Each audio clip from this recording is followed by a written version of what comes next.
Good evening, welcome to the DBS Sports. I am Kenson Casimir.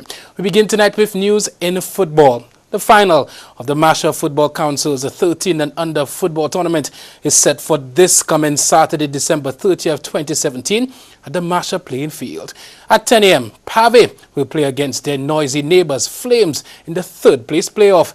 In the grand final, B1FC will take on the Masha powerhouse, Big Players FC at 11 a.m. Well, the leading scorers in this competition is Enos Paul from Big Players with 9 goals. Enos is followed closely by Donovan Phillip with 8 goals for B1FC. Of course, Donovan Phillip is the son of one of St. Lucia's best attacking players, Lincoln Phillip. Good vibe. Well, 2017-2018 version of the Caribbean Alliance of Veterans Football Tournament is perhaps the most exciting yet. No one can say with any great certainty who will win the highly coveted Caribbean Alliance Gold Cup. For the first time in the tournament's history, there is no clear favorite to win it all. Well, after the exciting group stage of the competition, a number of teams have made it to the summit of their groups ahead of traditional powerhouses. Well, in Group A, after being relegated to the Play Championship last year, Vieux Fort South dominated the preliminary round to come out on top. In the group that featured the former champions VSADC, Vieux Fort South was trailed by the determined Valley Legends team. The team from the East Coast finished on 9 points, as Vieux Fort South finished on 10 points. In Group B, many thought that the exit of former national player Benjamin Satan Gabriel would curtail the efforts of Ancillary. Yet, as they did in the recently completed Black Hat Knockout Tournament, Ancillary raised eyebrows as they finished on 10 points in the group.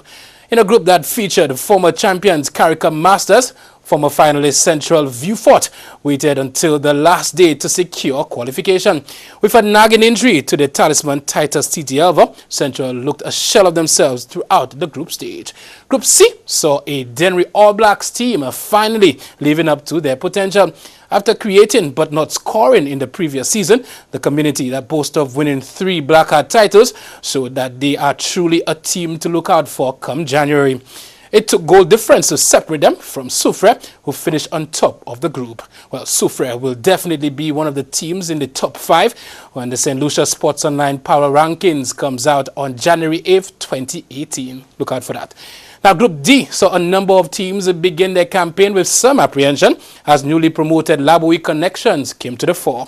Yet, as fate would have it, Grosery sprang to prominence and dominated their opponents as they finished undefeated in this group. In the end, Miku and the Flo Lantas played for second place, but it was last year's third place finishers Miku who finished second in this group.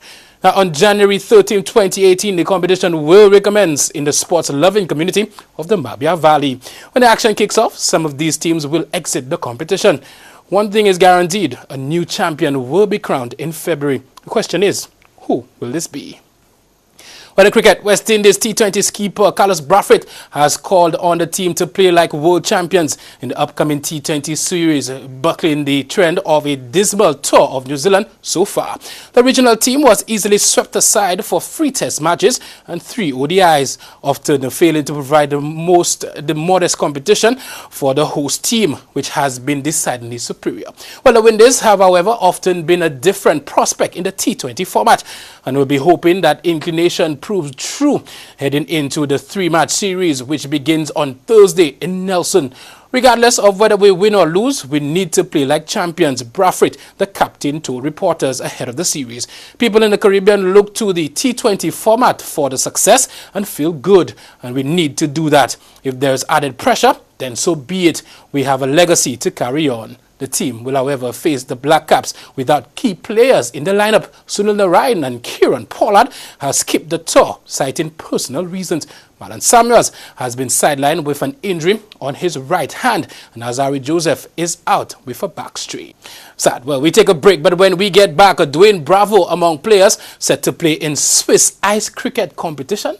What's that about? We'll tell you when we get back.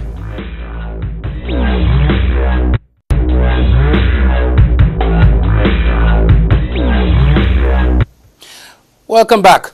Windies all-rounder Dwayne Bravo will be among a host of stars that have signed up for the inaugural St. Moritz Ice Cricket competition to be held in Switzerland. Well, the annual competition will be held on the Lake of St. Moritz from Thursday 8th to Saturday 10th February 2018 and is one of the biggest events on the Swiss cricketing calendar. Well, the lake freezes into an extremely thick layer of ice, which then gets covered by the soft falling snow, enabling the lake to withstand more than 200 tons of weight, which makes it a good area to construct a pavilion village and grandstands to watch and support the festivities. Well, Bravo will be joined by Pakistan's Abdul Razak, Virender Sehwag, Mohammad Kaif, Shoaib Akhtar, Mahela Jaiwardena, Lasif Malinga, Michael Hussey, Shaq Kallis, Daniel Vittori, Nathan McCullen, Grant Elliott, Monty Panasar, Shahid Afridi, and Graham Smith.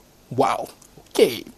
Anyway, Alistair Cook made the highest score by a visiting batsman at the MCG to give England firm control of the Boxing Day Test. Cook piled on 244 not out, beating the 208 of West Indies legend Sir Vivian Richards, as the Tories punished Australia on the third evening of the fourth Ashes Test. At 307 for 6, England were in danger of surrendering the initiative, but Cook added 59 with Chris Woakes, 26, before a riotous partnership of 100 with Stuart Broad. In the end, Cook's third highest Test score had led England to 491 for 9, a lead of 164. Wow. England now have an outstanding opportunity to end an 8-match losing streak in Australia and avoid a second successive 5-0 whitewash down under. Well, finally, Raheem Sterling's first half goal stretched Manchester City's lead to 15 on top the English Premier League. In the process, Manchester City secured their 18-game unbeaten streak. On an Arctic night, Rafael Benitez initially showcased the defensive blueprint as Newcastle stayed close throughout the game. Then, 15 minutes from the end, Newcastle abruptly switched tactics and very nearly undid City on the counter-attack. Despite their efforts, Newcastle had to settle for defeat as they continued to languish near the bottom of their Premier League, while Manchester City continues to run away with this year's title. Well, that's sports. The DBS News continues after the break.